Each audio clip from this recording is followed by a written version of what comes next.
Hello everyone, आइए देखते हैं characteristics of sound. Characteristics of sound जानने से पहले जानते हैं कि साउंड कितने प्रकार के होते हैं। साउंड जनरली दो टाइप के होते हैं। पहला होता है म्यूज़िकल साउंड और दूसरा होता है नॉइज़। म्यूज़िकल साउंड किसको कहते हैं?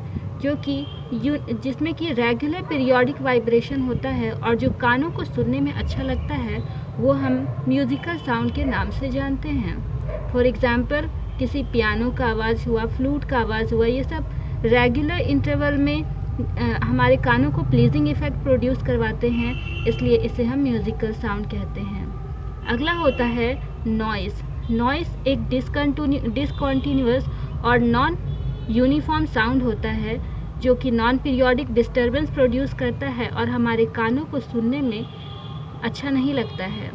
फॉर एग्ज़ाम्पल, किसी फैक्ट्री का मशीन का आवाज़ हो गया, ये कि ईंट का गिरना, ये सब हमारे कानों को अनप्लीजेंट लगता है।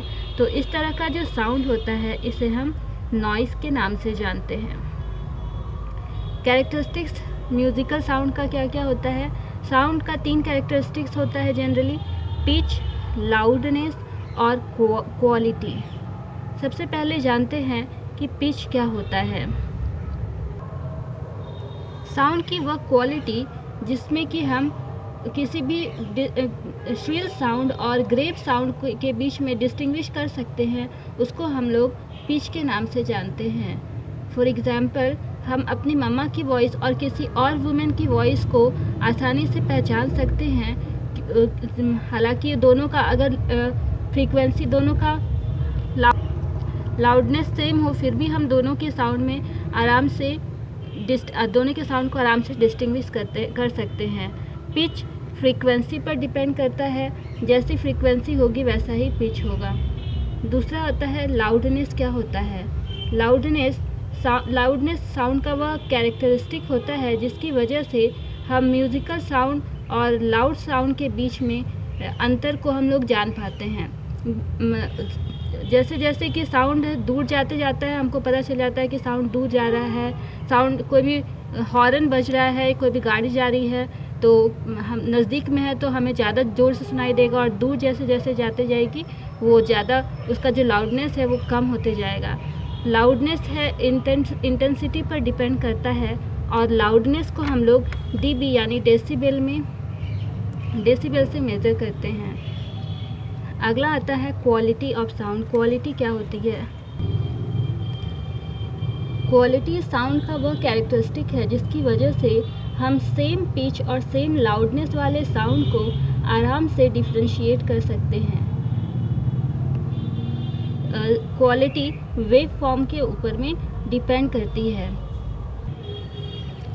अगला टॉपिक आता है सोनिक बूम। सोनिक बूम जानने से पहले जानते हैं कि सुपरसोनिक स्पीड क्या होता है। कोई भी बॉडी अगर ट्रैवल करे और ट्रैवल करते टाइम उसकी स्पीड साउंड की स्पीड से ज़्यादा हो जाए तो हम लोग कहते हैं कि उस बॉडी से जो साउंड प्रोड्यूस हो रहा है वो जो बॉडी जिस स्पीड से मूव कर रही है वह स्पीड सुपरसोनिक स्पीड है। स्पीड ऑफ साउंड 346 मीटर प्रति सेकंड होती है, और 346 मीटर पर सेकंड की स्पीड से अगर ज़्यादा स्पीड से मूव करे, उस 346 से भी ज़्यादा स्पीड से मूव करे तो वह सुपरसोनिक स्पीड कहलाती है। इसी से रिलेटेड है सोनिक बूम। सोनिक बूम क्या होता है कि अचानक से एयर प्रेशर जो है वो चेंज हो जाता है और बहुत ही शार्प और बहुत ही लाउड साउंड हमको जब सुनाई देने लगता है तो उसको हम लोग कहते हैं सोनिक बूम। सोनिक बूम से के नाम से जानते हैं।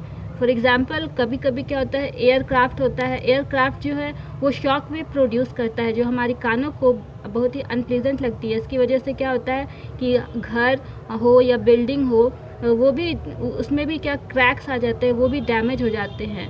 तो ये हो गया एक सोनिक बूम का एग्जाम्पल। अगला आता है रिफ्लेक्शन ऑफ साउंड। साउंड जैसे लाइट का रिफ्लेक्शन होता है वैसे ही साउंड का भी रिफ्लेक्शन होता है। किसी भी, मान लिया कोई सरफेस है, साउंड यहाँ से गया, साउंड एक फॉर्म में साउंड यहाँ से गया, इस सरफेस से टकरा करके वापस इसी मीडियम में लौट करके आ गया, तो इसको हम लोग रिफ्लेक्शन ऑफ साउंड कहते हैं।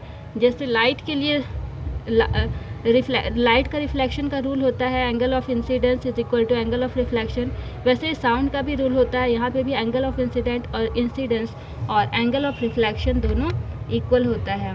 यहाँ पे भी इंसिडेंट साउंड वेव, नॉर्मल और रिफ्लेक्टेड साउंड वेव, ये सभी एक ही प्लेन पर सिचुएटेड होते हैं। ये हो गया reflection of sound and loss of reflection of sound. Reflection of sound के बहुत सारे एप्लीकेशंस होते हैं।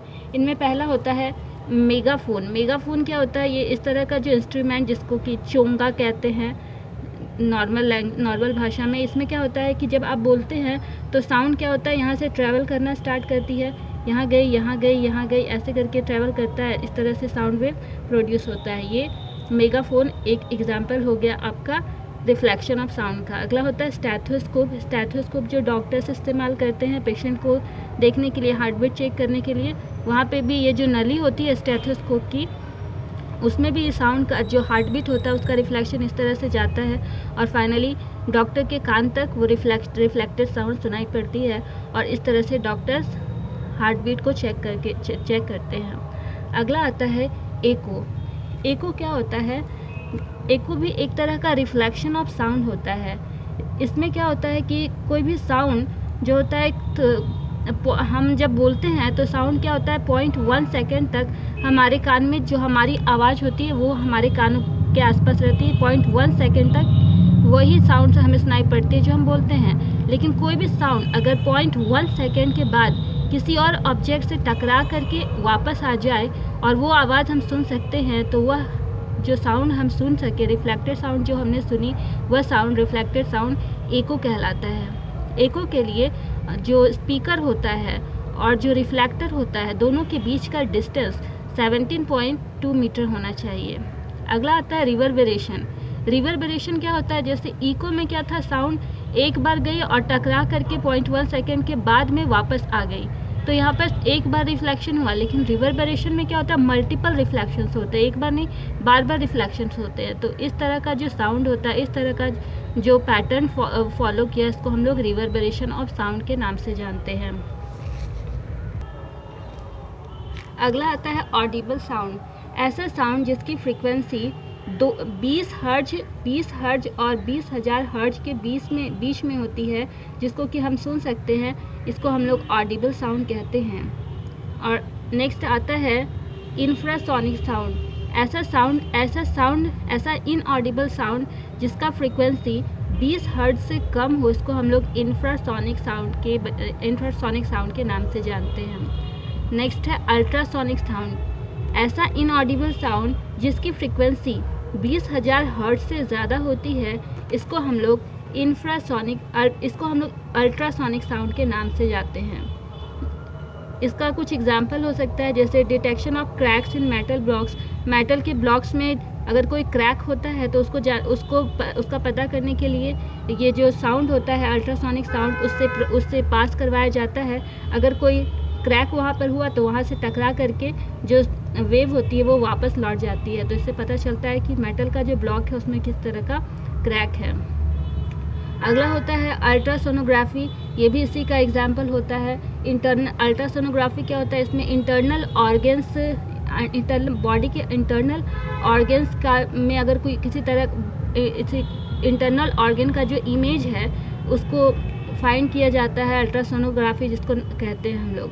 अगला होता है इकोकार्डियोग्राफी। इकोकार्डियोग्राफी में जो इमेज हम लोग फाइंड करते हैं वो बेसिकली हार्ट का इमेज फाइंड किया जाता है, जिसमें क्या होता है कि बॉडी में अल्ट्रासोनिक वेव प्रोड्यूस करवाया जाता है और उससे अगर कहीं किसी तरह का ब्लॉकेज वगैरह है तो वहाँ से साउंड लाइट, वहाँ से ये जो वेव है उस वापस टकरा करके वापस आ जाती है, तो पता चल जाता है कि कहीं कुछ प्रॉब्लम है कि नहीं।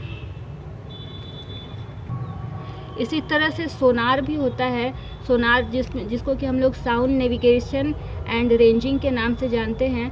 ये एक ऐसा डिवाइस होता है जिसको कि समुद्र की गहराई को नापने के लिए यूज़ किया जाता है। इसमें भी ठीक उसी तरह से वेव प्रोड्यूस करवाया जाता है और जितना गहरा होता है वहाँ से टकरा कर वेव वापस आ जाती है, तो पता चल जाता है कि समुद्र की गहराई कितनी होती है। अगला इसी से रिलेटेड होता है एक इकोलोकेशन। इकोलोकेशन क्या होता है कि जो कुछ जानवर होते हैं जैसे चमगादड़ हो गया, डॉल्फिन हो गया, ये सब क्या होता है कि एक तरह से इको साउंड प्रोड्यूस करता है। इको में क्या होता है कि साउंड टकरा करके वापस आती है, तो ये भी साउंड प्रोड्यूस करता है और जब किसी ऑब्जेक्ट से टकरा कर वापस आ जाती है साउंड, तो इन्हें पता चल जाता है कि कितनी डिस्टेंस पे ऑब्जेक्ट है, जहाँ से ऑब्जेक्ट है या चमगादड़ वगैरह सब अपने जो प्रे होता है अपना शिकार को ढूंढने के लिए इस तरह का टेक्निक का यूज़ करते हैं। तो आज के लिए इतना ही, फिर मिलेंगे नेक्स्ट क्लास में। तब तक पढ़ाई करते रहें, अपना ध्यान रखें। Thank you for watching the video. Bye bye.